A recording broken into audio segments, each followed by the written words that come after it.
ಓಂ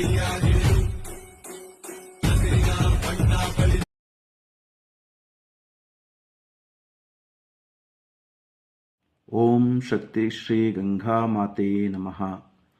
ಈ ಕಲಿಯುಗದಲ್ಲಿ ಸತ್ಯ ಧರ್ಮಕ್ಕಿಂತ ಮೋಸ ಅಧರ್ಮವೇ ಮೆರೆಯುತ್ತಿರುವ ಕಾಲಘಟ್ಟದಲ್ಲಿ ಶ್ರೀ ಕ್ಷೇತ್ರ ಬಸವನಕಟ್ಟೆ ಇಲ್ಲಿ ಶಕ್ತಿ ದೇವತೆಯಾಗಿ ಗಂಗಾಭವಾನಿಯು ಧರ್ಮಸ್ಥಾಪನೆಗಾಗಿ ನೆಲೆಸಿದ್ದು, ದೇವಿಯ ಆರಾಧಕರಾದ ಶ್ರೀ ನಾಗೇಂದ್ರ ಸ್ವಾಮಿಗಳವರ ಮೂಲಕ ಮೈದುಂಬಿ ಬಂದು ಭಕ್ತರ ಸಂಕಷ್ಟಗಳನ್ನು ಆಲಿಸಿ ಪರಿಹರಿಸುತ್ತಾ ಭಕ್ತರಲ್ಲಿ ಶಾಂತಿ, ಸಮಾಧಾನ, ಸದ್ಬುದ್ಧಿ ಹಾಗೂ ಸನ್ಮಾರ್ಗಗಳನ್ನು ತೋರಿಸುತ್ತಿದ್ದಾಳೆ.